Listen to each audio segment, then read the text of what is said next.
Zero अवरमध्ये break नंतर आपलं पुन्हा स्वागत। जसं मी बुलेटिनच्या सुरुवातीला सांगितलं होतं की आजचा दिवस वक्तव्य आणि त्यावरून पेटलेल्या वादांचा राहिला। याच वक्तव्यांच्या मालिकेत सॅम पिट्रोडांना विसरून कसं चालेल।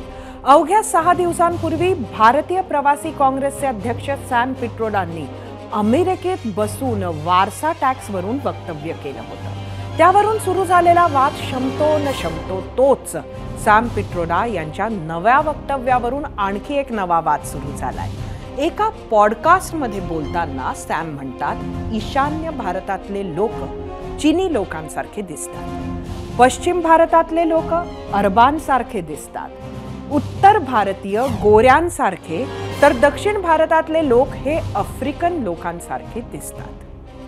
दुसरीकडे भारतात एवढी विविधता आहे तरी आम्ही एक आहोत असं सांगताना पिट्रोडांनी या उपमा दिल्या होत्या। सॅम पिट्रोडांनी नेमकं काय वक्तव्य केलंय ते आधी पाहूयात। We are a shining example of democracy in the world. We have survived 70 years, 75 years in a very happy environment where people could live together, leaving aside few fights here and there. We could hold country together as diverse as India, where people on east look like Chinese, people on west look like Arab, people on north look like, maybe white, and people in south look like Africa. Doesn't matter. We are all brothers and sisters. We all respect different language. We all respect different religion, different look, different custom, different food. And as a Gujarati, I love dosa. I love idli. That's my food. That's no longer South Indian food. Okay, that's the India I. Sam पिट्रोडांच्या याच वक्तव्यावर होता आपला दुसरा प्रश्न आणि तोच पाहण्यासाठी जाऊया आपल्या पोल सेंटरला। आजचा आपला दुसरा प्रश्न सांगते, ईशान्येतील चीनी तर दक्षिण भारतातील लोक आफ्रिकन दिसतात। सॅम पिट्रोडांच्या वक्तव्याचा काँग्रेसला निवडणुकीत फटका बसणार का? तुम्हाला सांगायचं होतं होय किंवा नाही।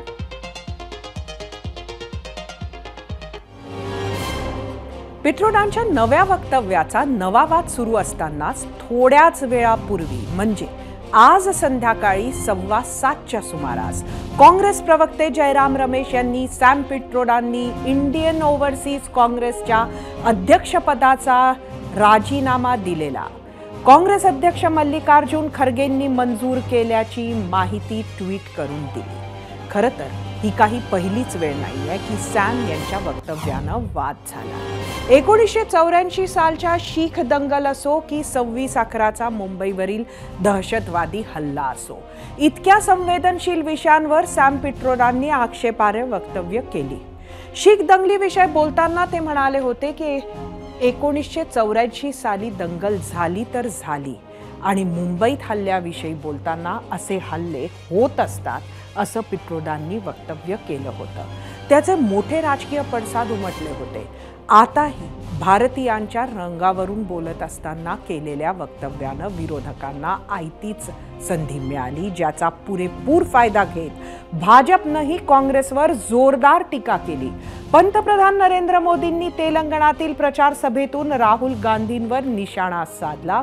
काय म्हणालेत पंतप्रधान पाहूया। शहजादे, आपको जवाब देना पड़ेगा। चमड़ी के रंग के आधार पर मेरे देशवासियों का अपमान मेरा देश सहन नहीं करेगा और मोदी तो कतई नहीं करेगा। इथे भाजपनं आरोप सुरू केले तर तिथे काँग्रेसनं मात्र या खेपेला सॅम यांच्या वक्तव्यावरून हात झटकले। काँग्रेस नेते जयराम रमेश यांनी पिट्रोडांच्या वक्तव्याशी काँग्रेस सहमत नसल्याचं सांगितलं। ही काँग्रेसची भूमिका नाही असं रमेश यांनी ट्विटमध्ये म्हटलंय। तर पृथ्वीराज चव्हाण यांनी काय प्रतिक्रिया दिली ती पाहूयात। सॅम पिट्रोडा हे भारताचे नागरिक पण नाहीत, ते अमेरिकेचे नागरिक आहेत। तर त्यांच्या वक्तव्याला त्यांचं व्यक्तिगत मत असू शकतं। प्रत्येकाला आपलं मत व्यक्त करण्याचा अधिकार आहे, तो त्यांनाही आहे। अमेरिकेत आपल्यापेक्षा जास्त आहे अधिकार, त्यामुळे त्यांनी ते वक्तव्य केलेलं आहे, त्यामध्ये फार गांभीर्याने घ्यायची काही गरज नाही। ते त्यांचं वक्तव्य व्यक्तिगत वक्तव्य हे काही काँग्रेस पक्षाचं वक्तव्य नाही आहे किंवा ते काँग्रेस पक्षाचे अधिकृत प्रवक्ते नाही आहेत. जिथे सॅम पिट्रोडा यांच्या वक्तव्यावरून भाजप आणि पंतप्रधान मोदींनी फ्रंटफूटवर येत काँग्रेसला घेरलं, त्याच सभेत मोदींनी केलेल्या एका वक्तव्यामुळे काँग्रेसलाही फाईट बॅक करण्याची संधी मिळाली. कधी विकास तर कधी घराणेशाही, कधी नकली शिवसेना तर कधी शरद पवार, कधी शहजादा तर कधी घोटाळे, असे काँग्रेसला घेरण्याचे विविध मुद्दे नेहमीच मोदींच्या भाषणात ठळक असतात.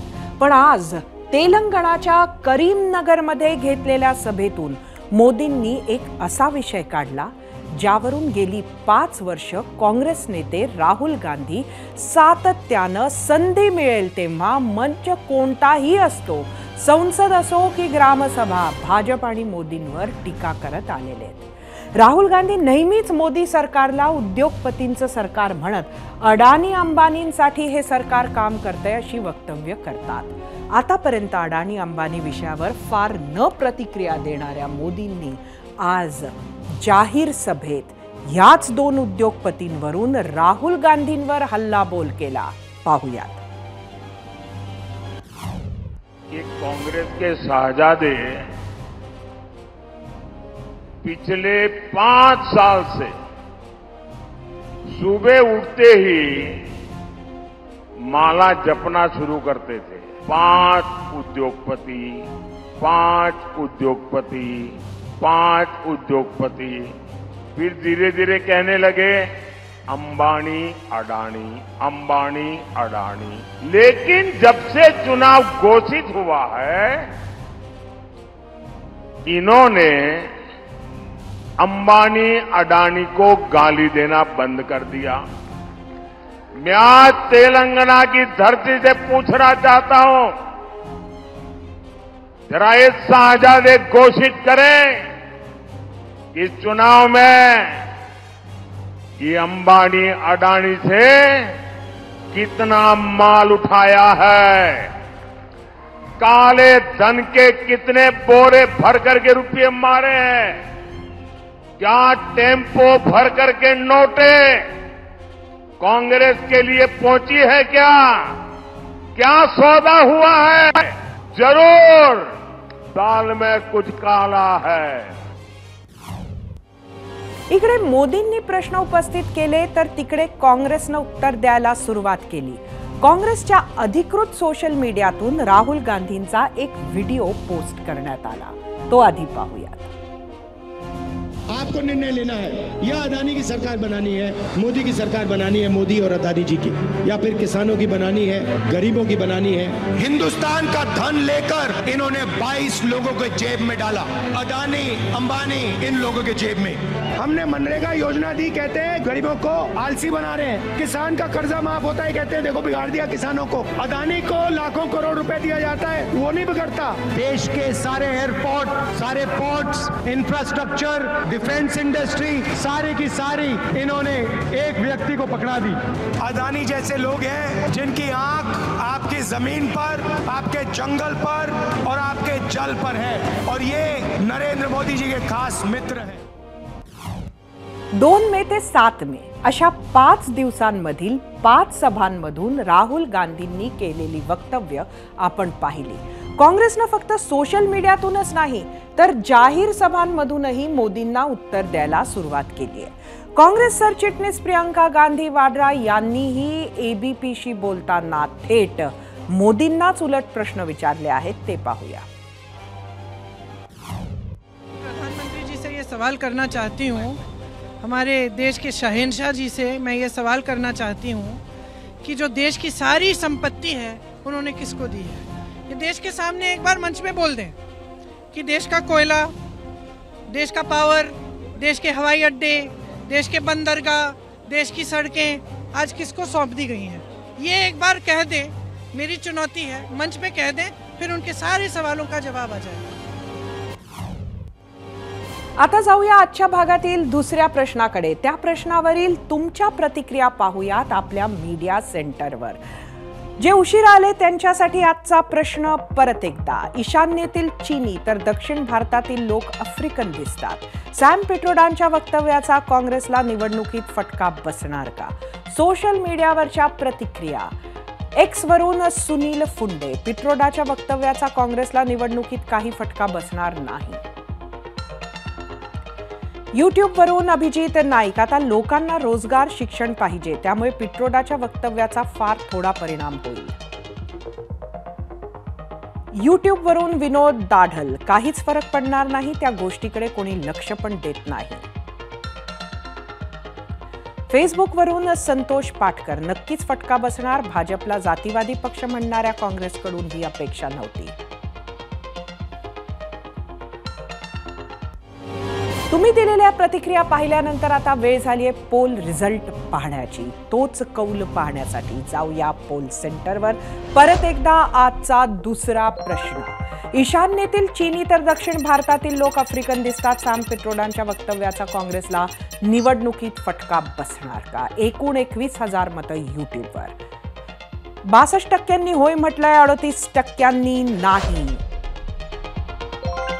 इंस्टाग्रामवर एकूण 1,500 मतं.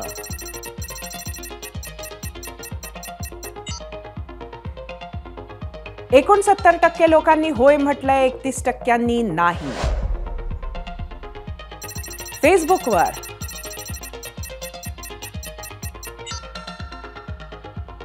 37% लोकांनी होय म्हटलंय, 63% नाही. एक्सचा कौल बघूया.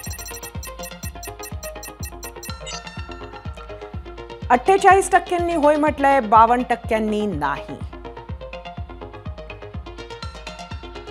एकेकाळी काहीतरी वादग्रस्त बोलून राजकारण पेटवायचे काम काँग्रेसकडून मणिशंकर अय्यर किंवा दिग्विजय सिंग करत होते. 2014 पासून हेच काम सॅम पिट्रोडा करत आहेत असं नव्या पिढीला वाटू शकतं. पण ते अमेरिकेत राहणारे भारतीय आहेत. एक काळ असा होता की सॅम पिट्रोडा देशाच्या पंतप्रधानांच्या सर्वात जवळच्या व्यक्तींपैकी एक होते. ते नेहरू गांधी घराण्याचे विश्वासू मानले जातात. राजीव गांधी पंतप्रधान असताना त्यांचे सल्लागार म्हणून पिट्रोडांनी काम केले आहे. 1984 ते 1990 या काळात त्यांनी देशातील विविध महत्त्वाची पदं भूषविली. ते दूरसंचार आयोगाचे पहिले अध्यक्ष होते. पंतप्रधान मनमोहन सिंग यांच्या नेतृत्वाखाली राष्ट्रीय ज्ञान आयोगाचे ते अध्यक्ष सुद्धा होते. UN मध्ये पंतप्रधानांचे सल्लागार सुद्धा होते. अलीकडच्या काळात मोठी निवडणूक असली की त्यांचे वक्तव्य येतात आणि आपल्याच पक्षाला म्हणजे काँग्रेसला अडचणीत आणतात. आंतरराष्ट्रीय विषयावर राहुल गांधी त्यांचा सल्ला घ्यायचे, त्यामुळे राहुल गांधींसह पिट्रोडा सुद्धा टीकेचे धनी होत असतात. या निवडणुकीत 8च दिवसात 2 वेळा त्यांनी वादग्रस्त विधान करून काँग्रेसला अडचणीत आणले आहे. निवडणुकीचे आणखी 4 टप्पे बाकी आहेत. राजकारणात काय म्हणायचे आहे, in which spirit the sentence is sed, यापेक्षा ते कसे म्हटल्या जाते त्याला जास्त महत्त्व आहे. त्यात निवडणुकीचा काळ, अशा काळात सॅम पिट्रोडांच्या अशा आक्षेपार्ह वादग्रस्त विधानांचा जास्तीत जास्त फायदा भाजपला होईल यात शंका नाही. 0 आवरमध्ये वेळ झाली एका छोट्या ब्रेकची. ब्रेकनंतर पाहणार आहोत धाराशिव. छत्रपती संभाजीनगर नामांतर विरोधी याचिका हायकोर्टानं फेटाळल्या.